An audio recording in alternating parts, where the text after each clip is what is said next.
This is They Create Worlds, Episode 13, The Fall of Acclaim. We would like to dedicate this episode to Fergus McGovern, co-founder of Probe Software, who died February 27, 2016, at the age of 50. If anybody wants to find me, I'll be in the last place you would look.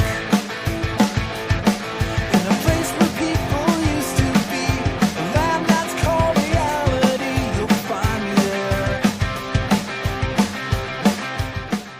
Welcome to They Create Worlds. I'm Jeff, and I'm joined by my co-host, Alex. Hello.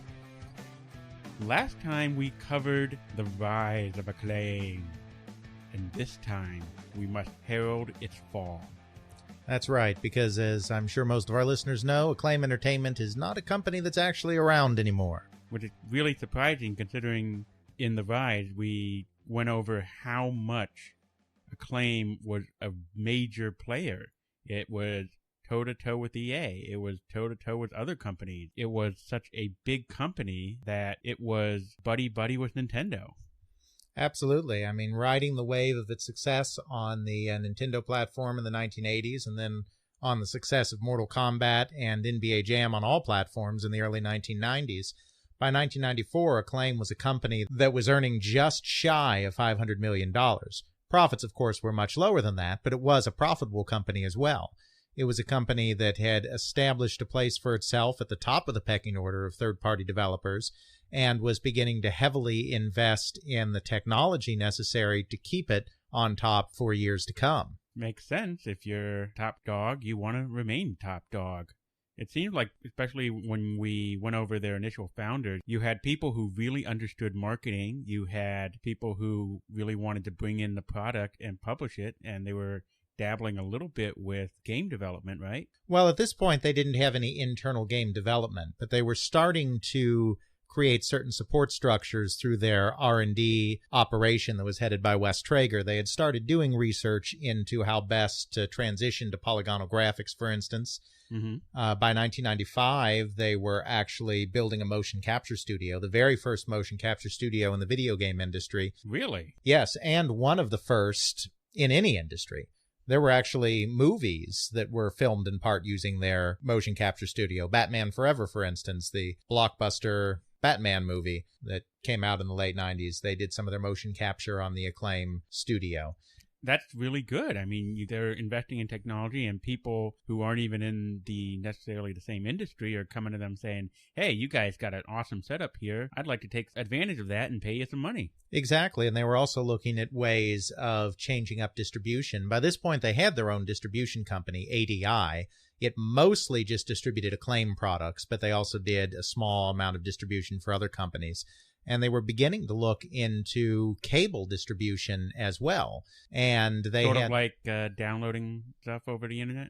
Exactly. And Sega had already been experimenting with this in 94, 95 through a service called the Sega Channel. Mm-hmm. But that was kind of a fire and forget kind of thing where you would download a game and play the game and then the game was lost. What Acclaim was looking to do was something similar really to what Xbox Live became later, which was having this kind of whole ecosystem where you could purchase your games remotely and have them download and save them and play them against other people. And it was all very ambitious. And who's to say whether it would have actually worked, whether the technology was really up to the vision, but... Especially the internet at that time. Exactly. But, well, this wouldn't have been the internet, really. This would have been via cable. I mean, that's broadband, but we're not talking about an internet connection. We're talking about the cable companies actually making this stuff available and getting it directly from the same coax that's going into your television. We don't really have the concept of broadband internet in the mid-90s yet. It was more akin to sort of like a special channel, like HBO or Showtime, except instead of it being video, it would be data for specifically Acclaim's product.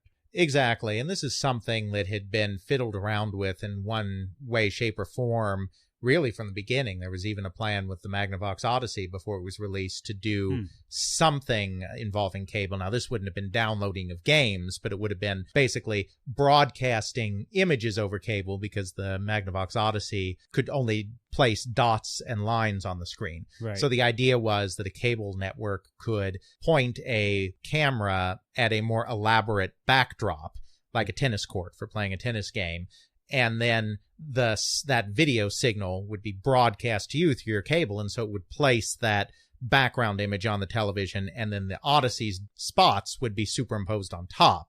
So you wouldn't have to have the plastic overlay like you had to originally with the Odyssey. Precisely. So there'd been different attempts to kind of harness cable as a way of improving the video game experience before, including, of course, the Sega channel that we talked about too. So that wasn't entirely new. What was new was this bold vision of having this complete infrastructure in place where you could download games, keep games, play games, all of that. But they weren't able to go from kind of the basic planning of it into prototype stage, because this is the point that Acclaim suddenly started running out of money. Okay, if they had $500 million in net profits, or not net profits, revenue, what would be their, and you said they were still profitable, right?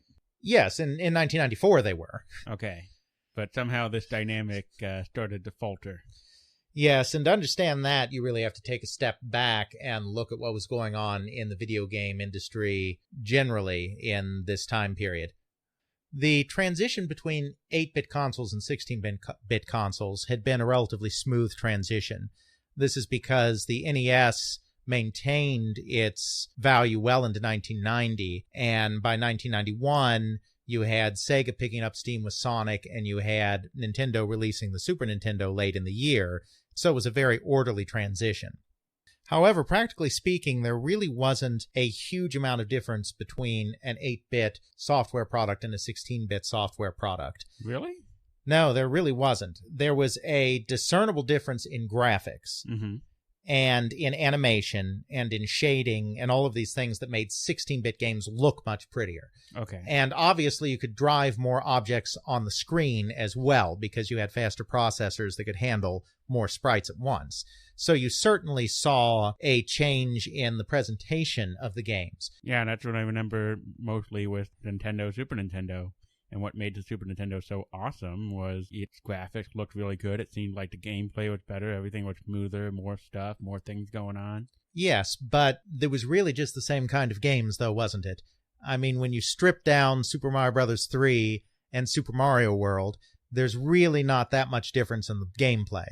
You compare Legend of Zelda to Zelda 3, there's not huge amounts of difference in the gameplay. Final Fantasy and Final Fantasy 4, not a huge amount of difference in the gameplay. And the problem... It just looks prettier. Looks much prettier and plays better, too. There's no doubting that it was a step up.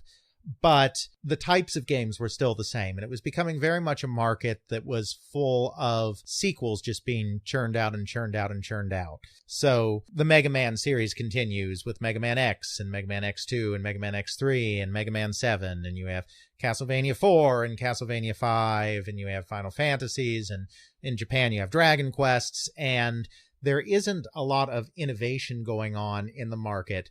But at the same time, the market is starting to get overheated with more and more companies becoming involved in the market. And really what's happening here is you're getting close to a situation that you had in the early 80s when the Atari market crashed, where the market kind of stalled itself out because there was no real clear path forward to an interesting new paradigm.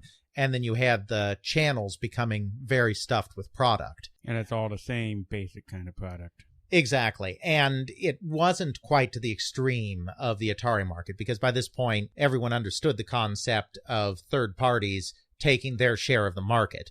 In 1982, 83, Atari kept acting like it had 100% of the market and basically not deigning to recognize that there were third parties. And so stuff like that was a problem. So there were more controls in place at this time. But there was a slowdown in the market. The market started getting tired of these games. There was kind of a high water mark in 1992, and then the market started slowly declining. And it really started becoming acute in 94 and 95. And basically what happened is that you had Sony coming in with its CD technology. You had Sega coming in too, but really the big name here is Sony. And you have this paradigm shift that's about to happen where we're moving from cartridge media to disc-based media, which really changes the industry in so many ways because it allows for far more expansive storage and therefore greater gameplay and greater graphics and many more graphics and much better sound, longer games, and all of that stuff. You have Nintendo and Sega still trying to hold on to their 16-bit cartridge market for as long as possible. And you have the companies that are already heavily invested in the cartridge market trying to hold on to the cartridge market for as long as possible. So even as the market is starting to decline in 93 and 94, and even as the market appears to be moving towards disc media, you don't get the third-party companies necessarily slowing down their rate of releases on those 16-bit consoles because they think that they can just keep riding that wave. They're not winding down to prepare for a transition. They're just going full speed ahead like the beginning or the middle of the cycle. Exactly. Because at this point, there still isn't that great an understanding of cycles because the first cycle, of course, was ended by the Atari crash. So there was no console transition. It just blew up in flames. Exactly. Then you had a transition between 8 and 16-bit, but as I stated, it was a fairly orderly transition. There really wasn't a huge downturn that occurred during that period of time. It was more of an evolution as we're going, hey, we can shove more stuff into these cartridges. Let's get a system that can better handle that and proceed on. But it's more like doubling and tripling the storage and upping the graphics and sound a little bit. Sure. And there was definitely a leap forward between the 8-bit and the 16-bit. But one thing that's kind of interesting about that 8-bit period is that the technology kept improving across that 8-bit generation in a way it didn't during the Atari crash because a lot of these companies were making daughter chips that they could put in their cartridges to add more expansive capabilities. Like Castlevania 3, for instance, had a fantastic soundtrack and a fantastic audio quality because Konami stuck a chip in there that gave Castlevania 3 far better audio capabilities than the Famicom could manage on its own. Now, in the United States, Castlevania 3 didn't have these sound enhancements because there were differences in the way that the NES accepted chips vis-a-vis the Famicom. But even in the United States, it had an advanced Nintendo chip that still made the graphics far better than previous games, just didn't have the same sound quality. So in Japan, and to a lesser extent in the United States, there were advances that were continuing to be made, and the games were getting more and more impressive.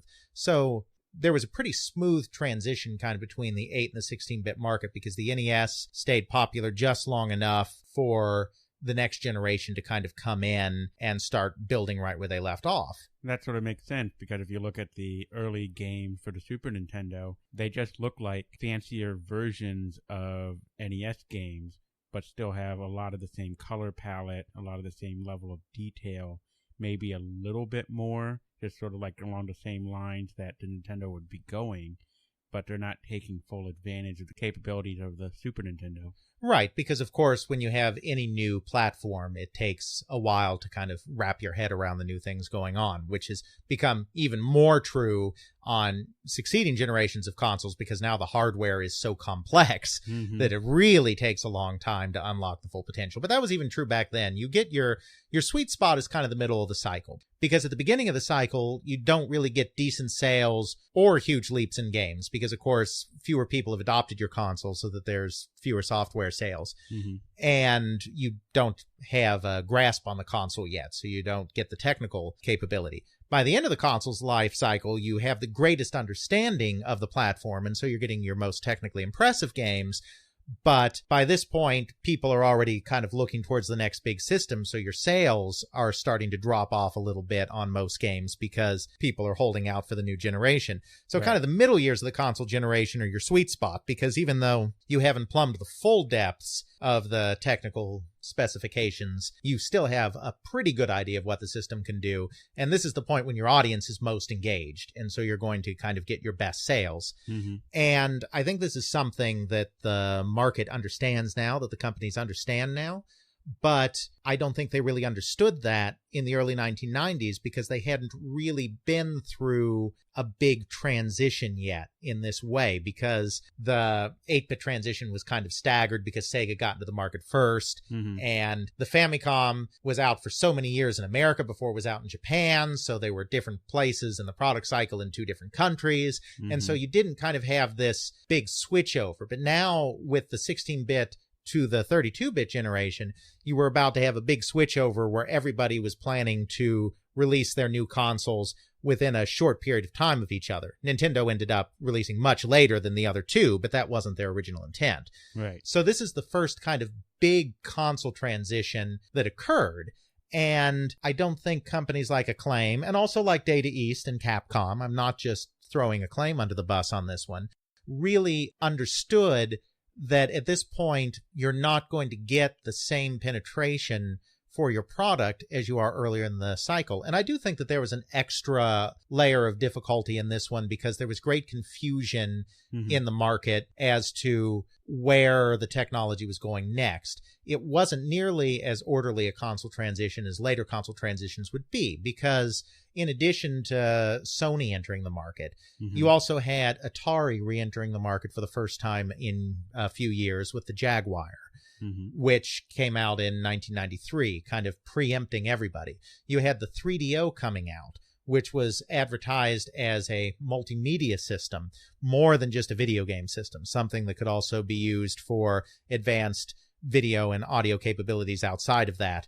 Basically, what the internet without the internet. I mean, there was this brief craze for multimedia where the idea was that you could buy an encyclopedia program for your multimedia system, and then you can read an encyclopedia article and then view all the pretty pictures and then play the sound clips. What Encarta was. But we're not talking about doing this just on a computer. We're talking about doing this on a special system made just for this kind of thing to be placed in the living room. It would be hard to imagine doing that. You imagine trying to read articles and stuff on an old style CRT screen. I know, it was really nuts. It was, people kind of got taken with this whole concept of multimedia, and there were a few attempts at multimedia set-top boxes. 3DO was one, and there was the Philips CDI, which is a very well-known disaster. Commodore tried one called the CD-TV. They were right that this kind of interlinking of different forms of media was going to be the wave of the future. What they got wrong was that people aren't going to want a set-top box and a CD full of stuff. What they're going to want is the internet and a computer. But at this time, the internet was in its infancy. I mean, in the early 90s, it hadn't even been opened up to commercial use yet.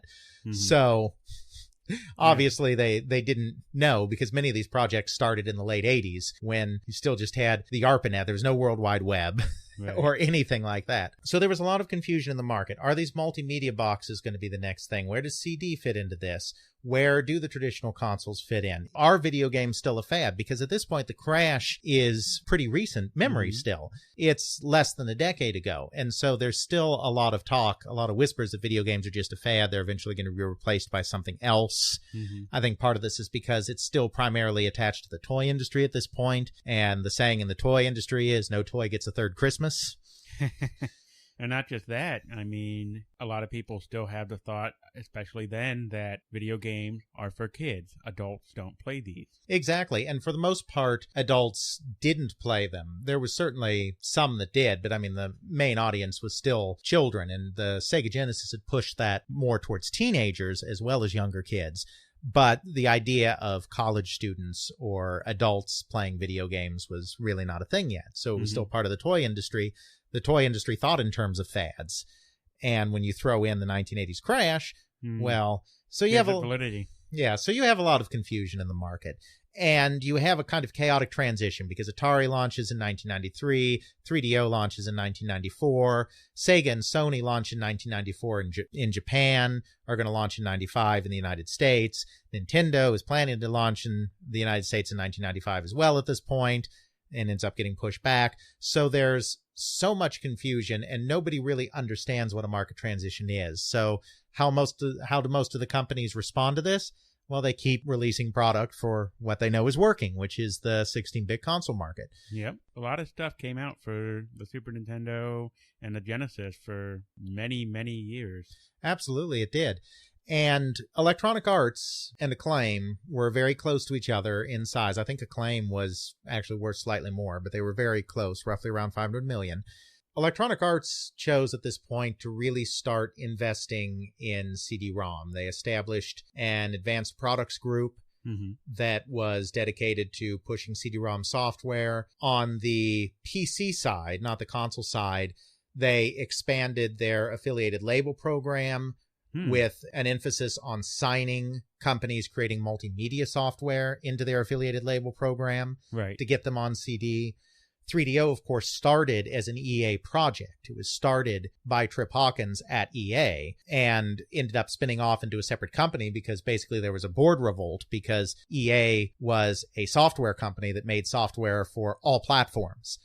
And that is running counter to EA also being its own platform in the form of 3DO. And we went over this in our EA episode, too. Exactly. So there had to be a split right there. But because it started as an EA project, the plus side of that is that EA was very, very closely looking at CD-ROM technology from a very early date. And you can certainly thank Trip Hawkins' vision for that because he's the one that identified very early on that the market was going to go CD. Now, it ended up that his 3DO project specifically was a failure. But he was right about where the market was going. And because he had EA working on that, EA was ready to get in very quickly. Then Sony came to EA and gave them a really sweetheart deal to publish on the PlayStation because they knew they needed somebody in their corner. Someone big on that level. And so EA got involved in CD. Acclaim didn't. Did Sony make the same offer to Acclaim? I have no knowledge of that. I haven't been able to talk to anyone specifically on that question. But Acclaim was very close to Nintendo. And so that might have gave them a bit of a stigma? Very well could have. And in fact, Acclaim signed on as one of the first members of Nintendo's so-called Dream Team for their Ultra 64 product, the console that became the N64. Nintendo called it the Dream Team as a way of kind of building up and marketing hype. As it turns out, the majority of the really, really great third-party companies didn't sign on. But basically, Nintendo wanted to make sure that it had a stable of software and a stable of software developers at launch for the Ultra 64. And so they made this agreement where they would give companies dev kits well in advance of when third parties normally got dev kits to work on a new system. But in return for that, they had to agree to create an exclusive game for the Ultra 64. Okay. And what would the exclusive game for Acclaim? Well, that's getting a little bit ahead of the curve, but what eventually became the exclusive game was Turok. Ah, okay. I remember that one. And that didn't mean that everything was exclusive to the N64. It's just that whichever game you pledged to the N64 had to be exclusive. And so you got a head start on the competition in return for being exclusive and giving up sales on other platforms of whatever your game was. And most of the major publishers were not interested in this. It was mostly smaller publishers that finally came on board, companies like Spectrum Holobyte and DMA Design and Ocean Software in Europe and a few other really minor houses. Game Tech was another publisher, mostly known for their Wheel of Fortune and Jeopardy games. Rare. Well, now, Rare's not a publisher. Rare is developing. Rare has a close relationship with Nintendo, so they're not part of the dream team of publishers, but they certainly are developing. Yeah, I just remember N64. so many logos on N64 games that had Rare on it. Oh, yeah. No, they made a lot of games, a lot of great games. But not part of the Dream Team because by that point it was kind of a second-party relationship because Nintendo had actually invested in Rare. They didn't own it, but they had invested in it. So Acclaim was one of the few third parties of any significance that actually agreed to be part of this and, you know, had a very close relationship with Nintendo going way back. So it could be that because of that, Sony wasn't so hot on adding Acclaim to kind of their stable. Sony went after different companies like Electronic Arts. So they didn't get on CD. They decided to play it safe. I think part of the thing was, too, that they were a public company. So was Electronic Arts, but they were a public company, and when you're public, you need to hit your quarters, and you have to get analysts to buy into what you're doing so that they recommend people buy your stock so the stock runs. And the stock market tends to be risk adverse. The stock market tends to prefer what worked before. That's why every time there's a change in the market, people sell their stocks. They don't wait to see whether the change is a good thing or a bad thing. Stock market goes down because uncertainty is what the stock market doesn't like. And right now at this point, the certain thing was cartridges. Acclaim was making lots of money in cartridge sales, so Acclaim needs to keep making money in cartridge sales, so the stock goes up and everyone gets paid and everyone's happy. And the only one who is doing cartridges in the new generation is Nintendo. That's true, but right now we're not even talking about the next generation. We're talking about the Christmas in 1994 and 1995 when the CD-based systems aren't really going to be a major force yet, where cartridge sales are still going to be theoretically the majority of the market. So we're still talking Super Nintendo and Genesis. Absolutely we are. And basically, Acclaim decides that they're going to stick to what they do best and make cartridge games, and make a lot of cartridge games, and not invest in CD until they have a sense of where that market is going. And Robert Holmes, president, even said in an interview, basically he said, at worst, we're second to the party. I mean, they were unapologetic about their sticking to consoles and didn't see a big issue. It's so much, it doesn't really, and at least in his mind, we don't care whether or not we're the first people to go over to CDs or not. There'll be enough time to transition. Exactly. And then it turns out that the bottom completely falls out of the cartridge market. And why is that? For the reasons that we already talked about before. There was fatigue on the part of the public because there hadn't really been that much innovation in gameplay. There was huge confusion in the market because you had these new platforms like the Jaguar and the 3DO coming out. You had Sega clouding the issue by releasing the 32X as an add-on to the Genesis. So you had great confusion in the market. You had market fatigue. You had a natural console transition happening because, as it turns out, and people didn't really understand this yet, I don't think, as it turns out, there's always a decline in the market during a period of hardware transition. Because you have people stopping buying the old stuff because they know the new better stuff's coming, but you only have early adopters actually buying the new stuff. So more people stop buying from the old generation than start buying from the new generation. Until you have some sort of more defined winner, as you know what kind of games you want, and then you know which console to get. Plus, you're waiting for prices to come down. I mean, that's what a lot of it is. Stuff's expensive when it first launches. So there's always a small dip in the market when there's a transition. And I don't think people really understood how the transitions worked yet. In later periods of time, when there would still be small dips, companies were kind of ready for it. They kind of knew that they shouldn't be releasing as much product into the market. But this time, a lot of companies like Acclaim, like Data East, like Capcom, were still going full speed ahead as if the market wasn't about to dip. So there was quite simply just too much product in the channel, and it couldn't possibly all sell. They were overproducing. Way overproducing. And Acclaim lost hundreds of millions of dollars. That's not good. And it only kept getting worse. First of all, they couldn't sell everything that they made, but then the returns kept piling up because, again, retailers don't take the hit when a product doesn't sell. Retailers return the product to the manufacturer, and the manufacturer takes the hit. So they had a bad Christmas. And then it just kept getting worse because they had to keep restating their figures because they set aside some money to compensate for returned product. Right. And then it turned out they got way more returns than they were expecting because marking down this product isn't going to work anymore. I mean, at this point, the 32-bit consoles are a coming. And the cartridges did not sell well, and the retailers realized the cartridges aren't going to sell well in the future either. So they're not just marking them down or discarding them or doing promotional deals. Product's coming back. They're just saying, we're not even going to play this game. We are just going to clear it all out so that we can go with the new stuff. Exactly. And so they're returning product, and Acclaim has set aside money for handling returns, but it's not enough money. So then there are more returns. So then they have to restate again. Then there are accusations that they're warehousing product as a method of hiding losses, keeping it warehoused so that they don't have to do any markdowns on it, kind of pushing that out. Mm-hmm. And then they get into trouble with some of their distribution partners because companies that they're distributing through ADI have product that's getting warehoused and they're being charged fees for stuff that isn't selling, and it's getting to be a mess. And so then some of their distributors sue them because of these practices. And they're having to continually restate earnings, and it finally drives Robert Holmes out of the company. When you have to continually restate your income and you're a public company, somebody going to have to take the blame and going to have to fall and be kicked out, and we want someone new. Right.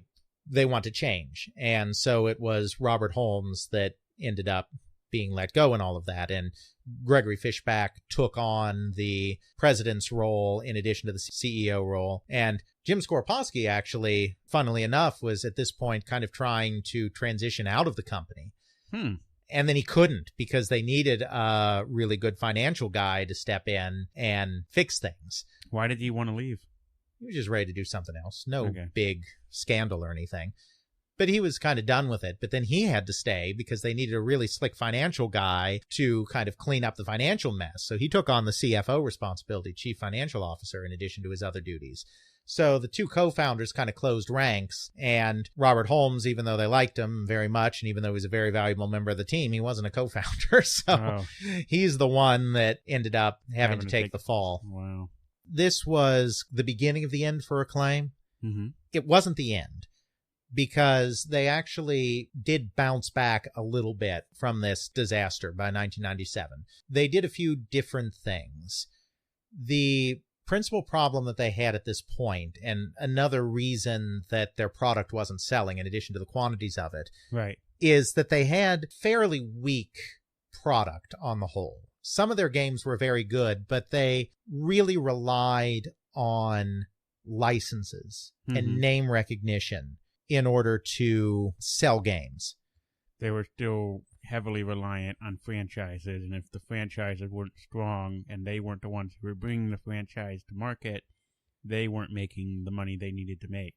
As unlike before, where they were the only ones in town bringing franchises to market, when you have other publishers out there bringing franchises to market, they have to compete heavily in order to bring that franchise to market. That's exactly right. And a couple of different things happened here. First of all, Williams Electronics saw all the money that Acclaim had been making on Mortal Kombat and NBA Jam in the home. Right. And they were like, we need all of that money. We don't want to just take a licensing fee. We have these hit arcade games. We're going to convert them ourselves. So when the deal between Acclaim and Williams expired, I forget exactly how many years the deal was, but it was like a 5-year deal or something. Mm-hmm. They chose not to renew. Oh. And then they bought Trade West, which was another NES publisher, probably most well known for publishing the original Double Dragon on the NES, which we talked about last time, and then for publishing Battletoads from Rare. Those are a couple of Trade West big games. And so Williams bought Trade West, turned it into a subsidiary, and turned that into their console publishing division. Okay, because they had that, they didn't need a claim. Right, they lost the Williams deal. They didn't have any internal product development. They were relying on outside sources, and some of those companies were very good, and some of those companies were more dodgy, and it was getting to the point now where it wasn't just enough to slap a license on a product. You had to have a little bit of game behind it. The audience was becoming more savvy.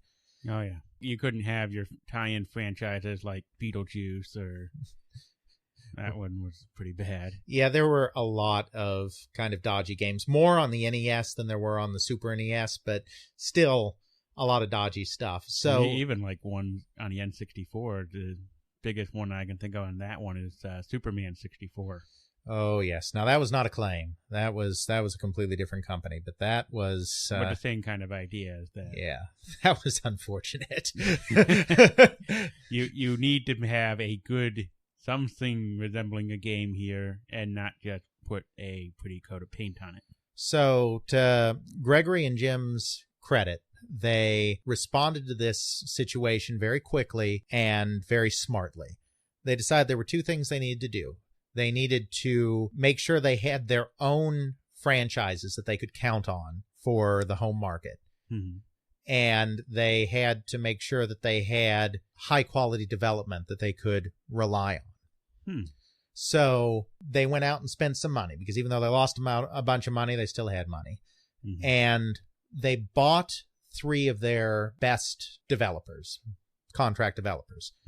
Sculptured Software in Utah, which was considered one of the very best developers on console systems in the West. They bought Probe Software in Britain, which was one of the largest independent developers, not publishers, just developers, in the United Kingdom.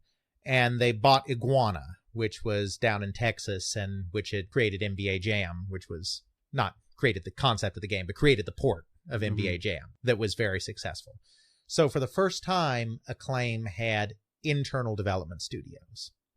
The other thing they did is they went looking for ways to increase their IP staple. So they bought a company called Valiant Comics. It was a comic company that wasn't doing very well and didn't really have much going for it. But, you know, they tried to buy Marvel Comics a few years ago. That didn't work. So now they bought Valiant Comics, so they'd at least have some IP. Right. Like a character called Turok, which was actually a Valiant Comics character. Really? And then, recognizing that they had had so much success with Williams arcade games, they actually established their own coin-operated games division.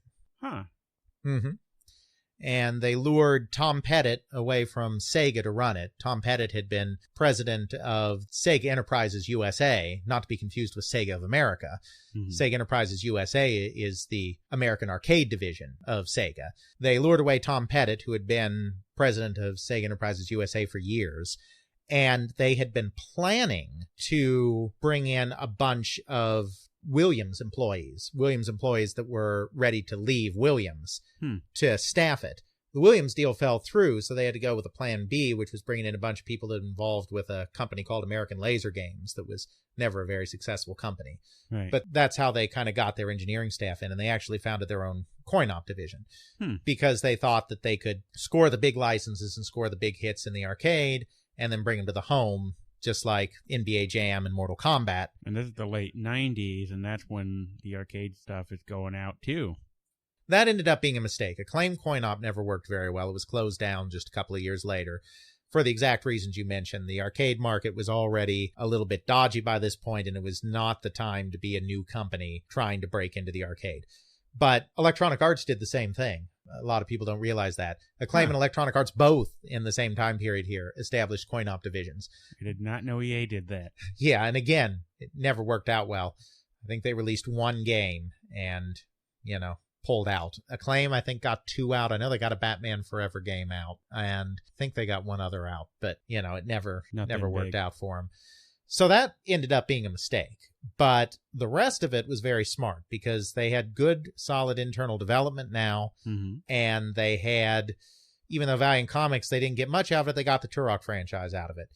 And I don't know that they really needed the Turok name. I don't know that that was a big enough name to actually attract anybody. Right. But at least it gave them a starting point for a game. It gave them an idea that we can have this crazy first-person game with, it's kind of a first-person shooter, but also has some platforming elements and has dinosaurs. Because at this point, you know, Jurassic Park is just a couple of years in the past. Dinosaurs are really, really big, and first-person shooters are really, really big. So combine the two. Yeah, exactly. Combine the two, and you've probably got something there. I just remember with Turok and on the N64, you and I both played it. I think you still probably own it. I do.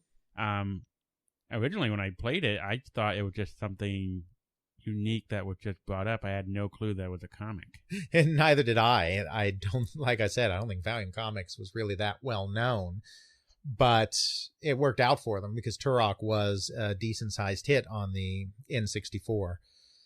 So by 1997, Acclaim is doing okay again. It takes a while to get this all worked out because it takes a while to build up that development expertise. I mean, they're bringing in pre-made expertise by bringing in whole studios, but still, it takes a while to get that all integrated, to get everybody on the same page, to get that product going. Of course, the N64 gets delayed, and so that delays thing. And then Turok even gets delayed a little later because they wanted a little more time to polish it. And I think at that point, Nintendo, I think, felt the need to stagger the releases of the games that it did have control of, because as it turned out, there wasn't very much N64 software. And that was eventually the Achilles heel of the N64 was a lack of software. And so the trade press speculated at the time that the real reason Turok was delayed was not so much because Acclaim needed to polish it more, but because Nintendo wanted a big first quarter release in 1997 because there weren't any releases to speak of. But Turok comes out. It's a very sizable hit.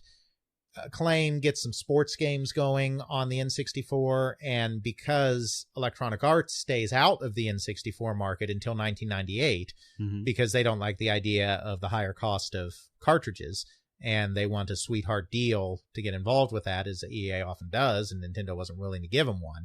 EA stayed out of the N64 market until 1998, and so that gave room for other companies to publish sports games, and Acclaim had a baseball game that was popular. They were still doing some wrestling games. They didn't have the WWE license at that point, but they still had licenses to certain individual wrestlers like Hulk Hogan, so that was doing okay for them. So they were having modest success on the N64, and they became profitable again. But by focusing still on the cartridge market and focusing still on the N64 market, they never got a big market share on the PlayStation. They never became a bankable brand on the PlayStation. And that was a real problem.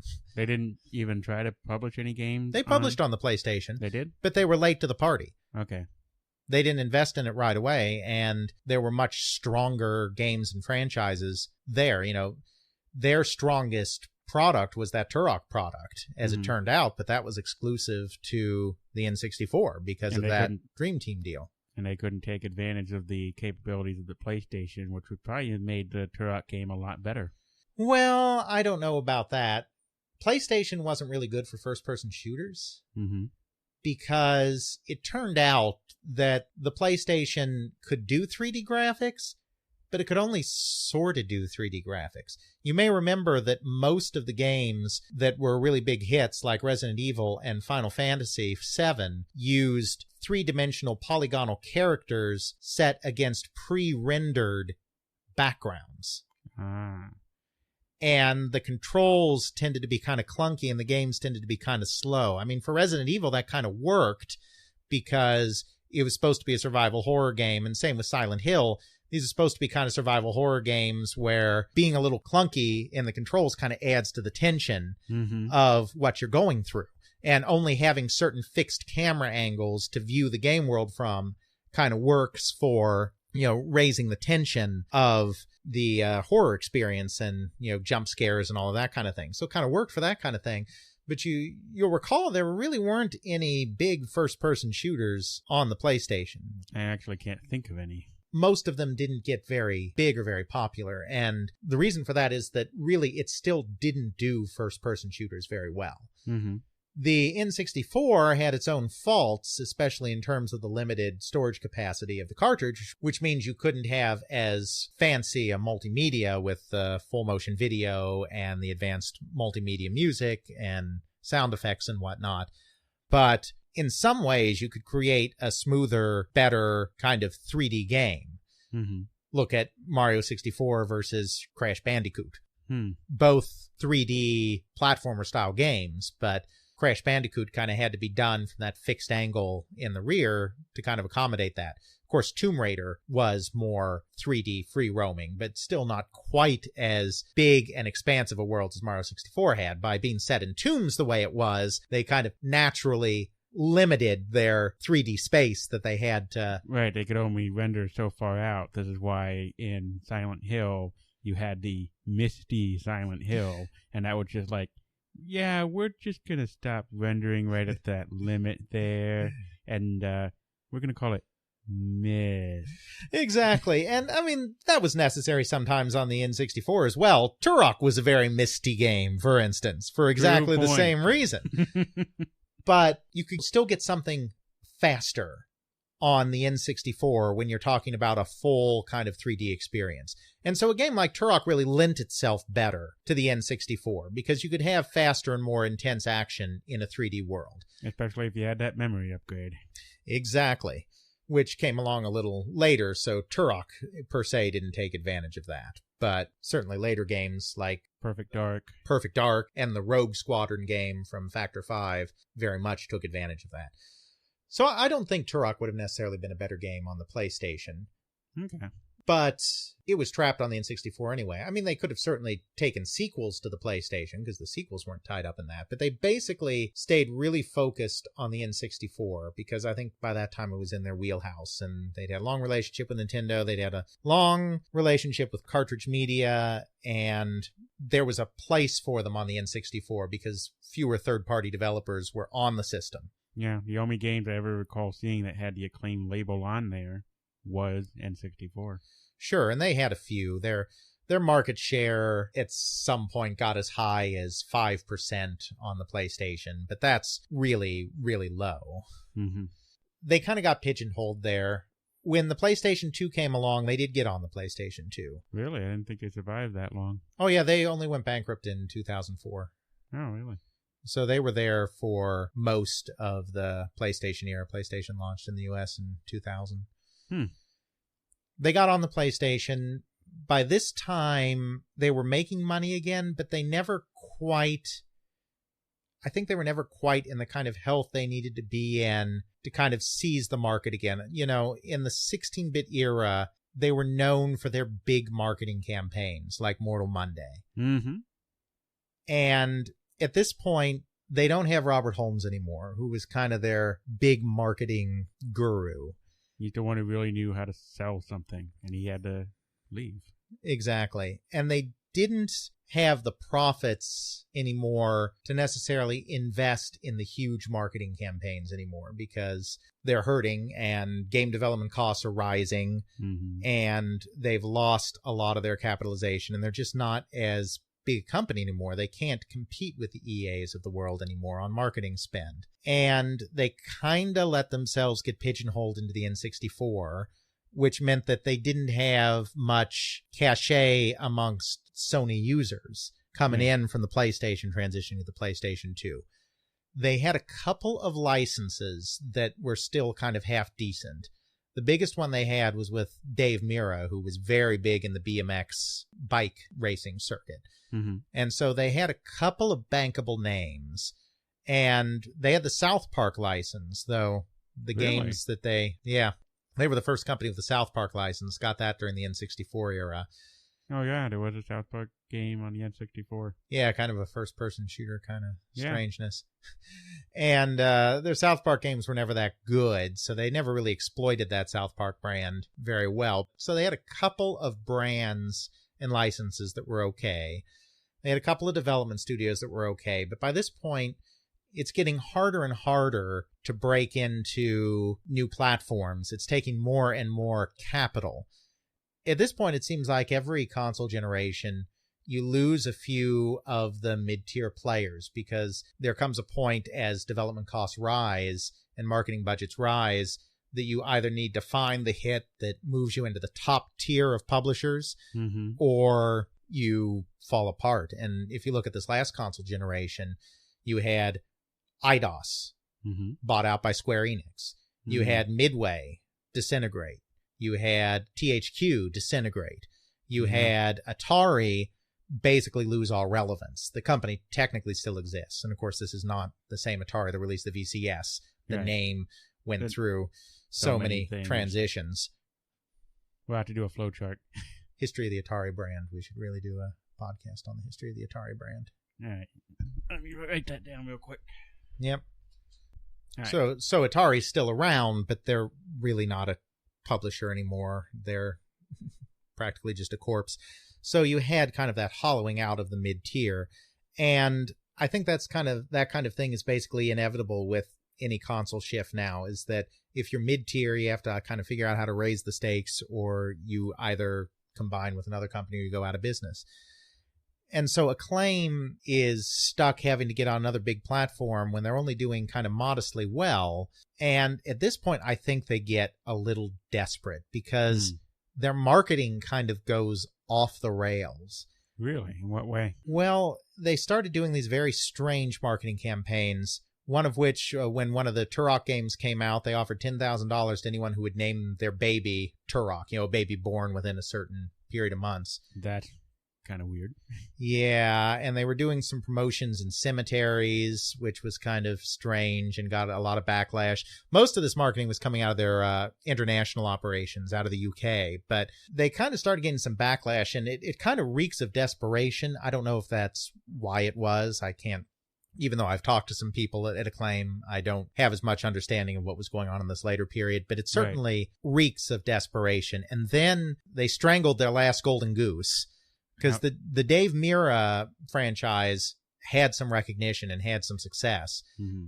And then they decided that they wanted to get a little edgy and a little mature. I mean, this is kind of the time period of Grand Theft Auto. Grand Theft Auto 3 has hit, and this kind of more mature game is suddenly the new in thing. Yeah. And so they decide to make Dave Mirra BMX XXX. Why? Well, like I said, I think they were desperate. I think they were trying to get noticed. And I think they felt that with Grand Theft Auto 3, mature games were becoming a new big thing, because Grand Theft Auto 3 was huge. Right, but I'm just thinking, like, it's BMX. It's racing, cycling. Who in their right mind thinks that just by making it more raunchy and Well, I think they figured based would be a good idea? I think they figured college students like BMX racing and college students like naked chicks. So, do you like BMX racing? Yes. Do you like topless women?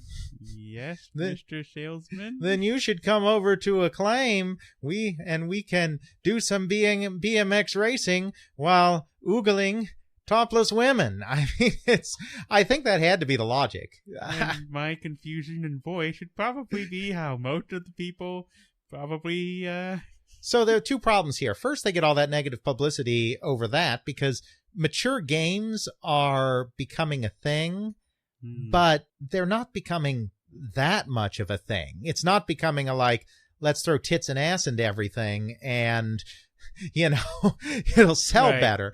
It's not to the point where if we go full raunchy, R-rated, X-rated material, go gung-ho, everyone will love you. It's more, we want PG, PG-13. Right. We want stuff with more substance, something that's more realistic to what's going on in society as opposed to a very childlike version of stories. Exactly. And then second of all, how do you think Dave Mirra feels about this? I think I'm going to quote Mr. Horace here and go, no, sir, I don't like it. Exactly. So he runs as far away from this thing as he can. He sues to get out of his deal with Acclaim. And of course, there is no Dave Mirra BMX XXX. There's only BMX XXX. Because you better believe Dave Mirra did not let his game get attached to that. Well, not let his name get attached to that. Exactly. So they release it, so they don't have their license, and they've alienated kind of their last big license. Yeah. They release the game without the license. It's not even that titillating, because of course they don't go full XXX. You're viewing topless women from the back or the side or something. You're not actually seeing full frontal nudity. So what system did it get released on? PlayStation 2. PlayStation 2? Okay, So there's not even any real XXX content. Mm-hmm. So anyone that's just looking for cheap thrills aren't even going to get it from this game. Yeah. It's a disaster. The game's a disaster. On multiple levels. Yeah, it's a sales disaster. It's a disaster on all levels. And they lose their last license. And at this point, they're really hurting. And there'd been attempts over the last few years to kind of restructure. They'd brought in a couple of presidents. Basically, Gregory Fishback had retained the presidency of Acclaim, but then they had a chief operating officer in North America and a chief operating officer in Europe serving underneath the president. And they had brought in a couple of COOs in the United States from outside the video game industry to kind of stabilize things. And that wasn't going well. They weren't getting it restructured. Finally, Gregory stepped aside. I assume that he was kind of strongly encouraged to step aside, but I don't know that for certain. He remained CEO of the company, but they brought Rod Cousins in to be president of the company. And Rod Cousins had been running the European operation, where some of this crazy marketing was coming from. But Rod Cousins had had a little bit more success in Europe than they were having in the U.S., and he had a long track record in Europe. Right. And so they brought Rod Cousins in to be president. And then in 2003, Gregory Fishback even relinquished the CEO position. He remained chairman, but he gave up the CEO position, and Rod Cousins was put completely in charge of the company. By then, it was too late. At this point, they have no legitimate licenses. They have no market share. If the name is remembered at all, it's remembered as the company that did the crazy marketing stunts or the company that did the XXX biking game. Or, at least in my mind, it was more that company that put out a bunch of games in the Nintendo and Super Nintendo and a few games on the N64. What happened to that company? Exactly. And there's another console transition on the horizon. Xbox 360 is coming in 2005. The company is mortally wounded. And so basically, about a year later, they wrap it up. Now, most of the time when a company enters bankruptcy, they enter Chapter 11 bankruptcy. Mm-hmm. And basically, in Chapter 11, you're trying to get out from under your debt. So Chapter 11 bankruptcy is a way of restructuring your debt so that you can remain in operation while paying off your creditors under a structured deal. So you're trying to get as much money to your creditors as possible while remaining in business. Mm-hmm. And some companies make it through Chapter 11 bankruptcies, and some companies don't make it through Chapter 11 bankruptcy. Acclaim didn't even try. They went for Chapter 7 bankruptcy. Chapter 7 bankruptcy is, we are no longer an operating concern. We are going to sell off all of our assets, and we will pay creditors what we can from those proceeds based on a structured deal worked out with the bankruptcy court and all of that. That's sort of the equivalent of the nuclear option is, I'm taking my ball and going home. Everything's going to be blown up, and whatever you can get from the ashes, you're welcome to it. Exactly. So Acclaim just dies in 2004. That is it. They declare Chapter 7, and they're gone, which is a kind of sorry end for what had once been a great company in a way. But, Acclaim was always kind of a weird company. Mm-hmm. It was a company that was more based on form than substance. Mm-hmm. It was more about making a big splash with marketing, making a big splash with licenses, and not necessarily always having the best games. Now, some of their games were very good. Double Dragon 2 on the NES was a wonderful port. Mortal Kombat was ported very well. NBA Jam was a wonderful game. So it's not like everything they did was just awful. But there was definitely kind of a form over substance feel to it. In later years, Electronic Arts was really accused in the kind of 2000 to 2005 period of getting way too into licenses and kind of not doing enough original property. But even their licensed product, even if some of it was a little mediocre, there was always kind of a sense that there were competent development studios and competent development going on underneath it. Acclaim just had a reputation of not having the greatest product all of the time. It sort of harkens back to our old story from way back when. Creative versus business. And it seems like with Acclaim that business gone out of control. They didn't have the creative side that they needed, and it's just business, and it's out of control, and it's unsustainable. Exactly. I do think that that's very fair to say. And, as I said, to their credit, they tried to fix that by buying Sculptured Software and Iguana and Probe and setting up their internal development. But it's too late by that point. It was too late. And what they discovered, I think, is that it's fine when the cost for development is fairly low and the competition is fairly sparse. Mm-hmm. And you have a big budget, it kind of works. And so it worked for them on the NES because there's no question that the management of Acclaim in their early days were very good and really knew what they were doing. Right. I don't think that they necessarily anticipated how great the development cost would get and how important it would be to have the technology and the know-how in-house. And I think by the time they came to that realization, they had kind of pigeonholed themselves. Yeah, I think it was sort of a unique situation of event to even allow Acclaim to rise to power. The fact that you had the crash, and then they came in and they got in on the ground floor with Nintendo. And I mean, they put out a lot of bad games. Think of most of the LJN library. Yes. Is atrocious. Yes. But pretty much they're the only game in town. They're the only people in town. So for the Nintendo and the Super Nintendo era, that's how they make a lot of money. But they can't sustain that further on. It would be interesting from an alternate history standpoint of if there was no crash and Atari, and there was the original transition from the VCS era into the 8-bit era, and we didn't have the full wipeout, would Acclaim even be viable as a company? Exactly. And, that's an excellent point, and I'm not sure it would be because, of course, at the time the crash started in 1983, you had a lot of media companies coming in, like CBS and Fox and Universal, and you had a lot of computer game companies starting to come in, like Broderbund and Sirius and Sierra. And that seemed to be kind of the future track that the video game industry was taking. We talked about this a little bit about how we were kind of close to convergence and the creation of a video game industry when the crash happened, because you had players from different entertainment fields all kind of converging on the console market. Right. And then the crash happened, and that set that process back. That just pretty much reset the entire thing.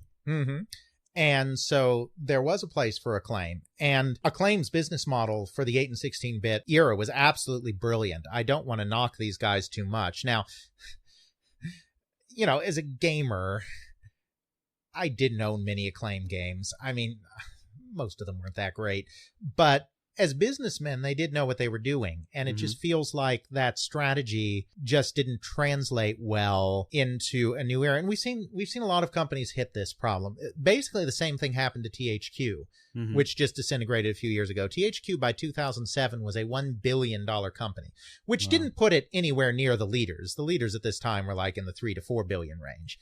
But still, $1 billion was nothing to sneeze at. True. And they built their empire by doing children's licenses. They would get a they would get a reasonable license from a company like Nickelodeon. And they would create a licensed game based on that. They would put very little development dollars into it, but they would put a lot of marketing dollars into it. And they would release it on every platform they possibly could. And even though any particular one of these games would only perform somewhat modestly well, the aggregate of all of those games together, the sales meant they'd do very, very well. And doesn't this sound a little familiar? Yeah. This is basically what Acclaim was doing, with the added wrinkle that they were specifically kind of targeting children's franchises like Pixar and Nickelodeon. And that worked for them really well until the last console generation, when licenses became scarcer and more expensive, and development costs got way more expensive. And so you couldn't do a cheap licensed game anymore. You had to put a lot of money into a licensed game, but the return on that licensed game wasn't going to necessarily be that great. And THQ basically waited too long. Again, they finally realized that they needed to transition into serious third-party AAA development with original properties. And they finally, like Acclaim, they finally realized that, but they realized it even later in Acclaim. Acclaim figured it out in enough time that they had a few more hits left in them. THQ was just starting to turn that ship when their financial situation became completely untenable. And they ran into the ground and sank. Exactly. And so they disintegrated. I can't remember if they actually filed for Chapter 7, but they broke the whole thing apart. I mean, there was no more THQ. And so it was almost the Acclaim story again. It's that tact of doing licensed product with minimal development behind it is going to work for a while. But eventually, because the cost of development is always increasing, because Moore's Law is always telling us that technology is improving at a rapid rate, it eventually becomes untenable, and the business model doesn't work anymore. And then someone else down the line then maybe figures out how to make the business model work again, because they correct and they figure out how to do stuff relatively cheaply with the new technology. And then you can kind of have another cycle of that. And you can do the whole marketing licensing thing. Right. But then it kind of inevitably always falls apart. And even EA found this a little bit. I mean, EA never fell apart. EA was in a different boat because EA was always a much stronger company, and EA always had the sports games to fall back on. EA Sports is a juggernaut. Yeah. So EA never had... And they were also set up for being agile for, let's test these waters. Yes. And if something doesn't work out, we can turn on a dime. Exactly. For a large company, they were fairly agile. So EA never hit quite the same level of difficulty that a THQ or an Acclaim did. But in the mid-2000s, they were starting to take some heat, because even though they were still making money, their license strategy meant that they had missed out on the big hits. So their licenses did well. Their Harry Potter games sold very well. Their Lord of the Rings games sold well. But some of those licenses were starting to go in-house again because the media companies were coming back in. This is another thing that plays into this. Every few years, and this could actually be another topic. Ooh, topics. Every few years, the media companies decide that they're going to do video games again.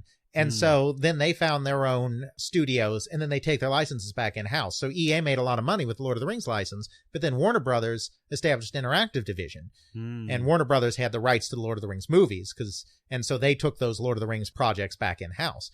So EA had been getting decent returns on its licensed properties, but the big hits weren't licensed properties. The big hits were Halo, Grand Theft Auto 3, original properties.